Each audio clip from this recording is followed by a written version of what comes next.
anymore, and we have the resilience and resources to face the future. Michio Ishida, CNA, Tokyo.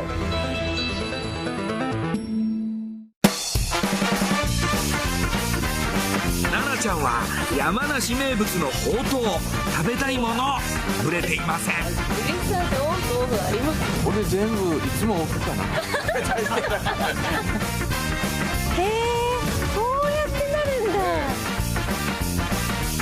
いい話。はいはい。Japan Hour, Saturday on CNA.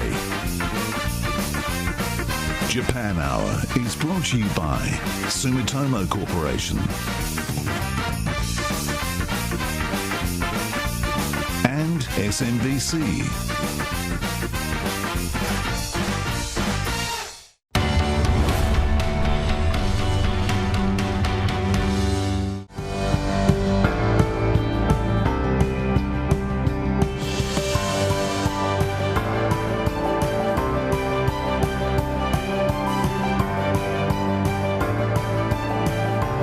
This is Asia First.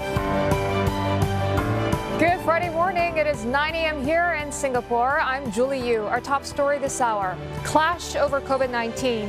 Chinese officials accused the U.S. of ignoring facts and truth, plus political manipulation, as they slammed the Biden administration for launching a sweeping intelligence probe into whether the new coronavirus came from animals or a lab in the central Chinese city of Wuhan.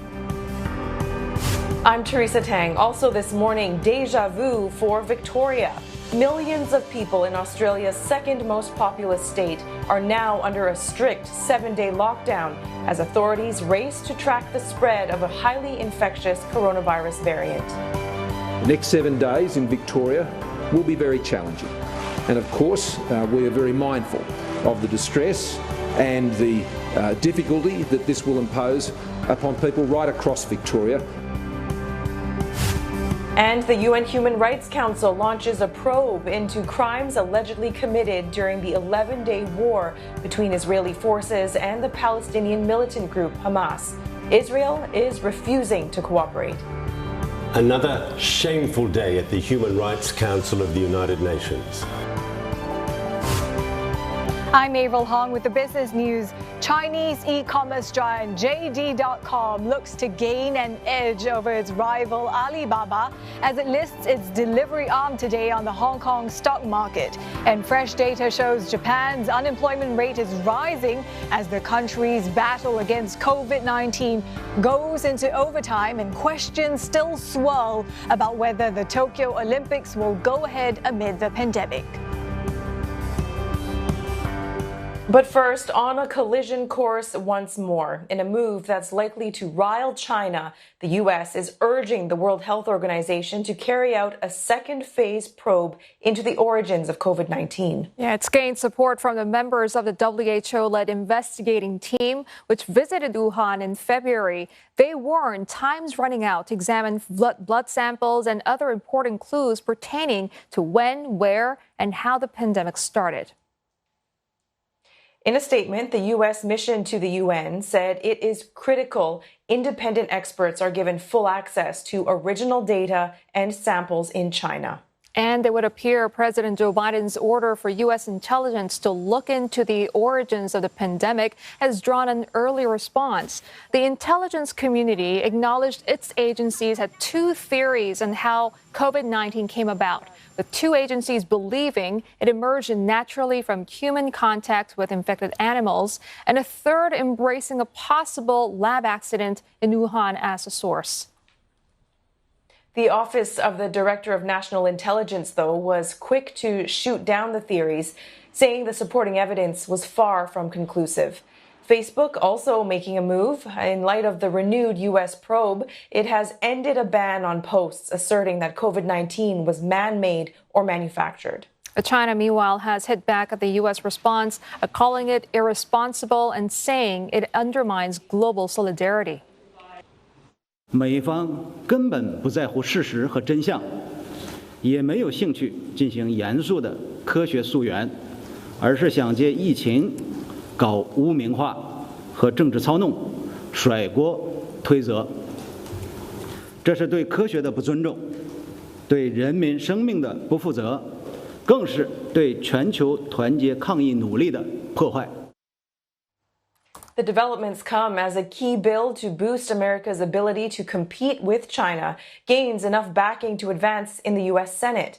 The proposed law sets aside some $200 billion to strengthen the country's science and technology capabilities to maintain an edge over the Chinese.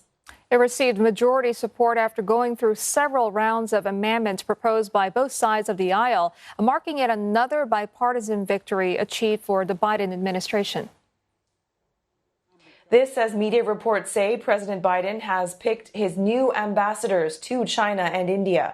Veteran Foreign Service officer and former ambassador to NATO, Nicholas Burns, is set to take up the post as envoy to China.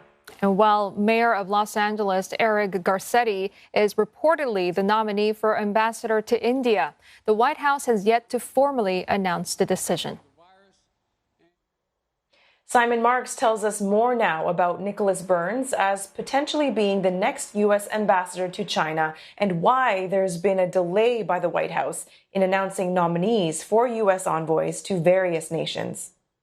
So we're hearing that Nicholas Burns, former US ambassador to NATO, a man with an absolutely extensive curriculum vitae, working for the State Department in a whole variety of different locations and positions, is the man being tipped to head to China. He has described China as the biggest challenge that the United States is currently facing on the world stage, and he will bring decades of experience to the role if he is nominated and then if he is confirmed in the post by the United States Senate. It seems pretty clear that the Biden administration wants to put all of these names out simultaneously and wants to do so in a bid to demonstrate diversity, gender diversity, diversity of viewpoints and approaches. This is unusual. We've not seen this in Washington, D.C. in the recent past, and there will be critics of this approach who say, for example, the United States right now desperately needs an ambassador to Israel. So why delay naming the administration's nominee for that position while you're getting all of these other names finalized on the document, rather than fill some of the positions that are vacant right now and urgently need fillings? This is an administration that truly values diversity and wants to show that in its ambassadorial appointments, as in everything else, it has sought to achieve that. Staying with the tensions between Washington and Beijing, Secretary of State Antony Blinken says the Chinese government continues to undermine democratic institutions in Hong Kong. Blinken made the comment after the city's legislature approved the biggest overhaul of its political system since the 1997 handover. Secretary Blinken adds the passing of the electoral reform bill, introduced at Beijing's behest, severely constrains people in Hong Kong from meaningfully participating in their own governance and having their voices heard. Now, Hong Kong's chief executive Carrie Lam nailed the bill's passage as a landmark occasion, which marked a new era where there'll only be patriots in the legislature and no anti-China forces. As some of the sweeping changes will see the LegCo increase in size, that is, from 70 to 90 seats. 40 of those will be filled by an election committee, which is also responsible for choosing the chief executive. A new body will also be empowered to vet candidates, and they'll work with national security authorities to ensure that those standing are loyal to Beijing. And meanwhile, Hong Kong authorities are taking further steps to crack down on Beijing critic Jimmy Lai. They've threatened his bankers HSBC and Citibank with up to 7 years jail if they deal with any of the billionaire's accounts.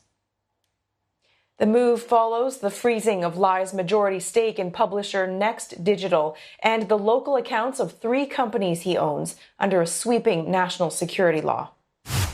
You're looking at live pictures from outside the courthouse in Hong Kong, where Lai, who is already serving time behind bars, is set to be sentenced today with others for an illegal assembly in 2019. Roland Lim tells us more. media tycoon Jimmy Lai and 9 other well-known democrats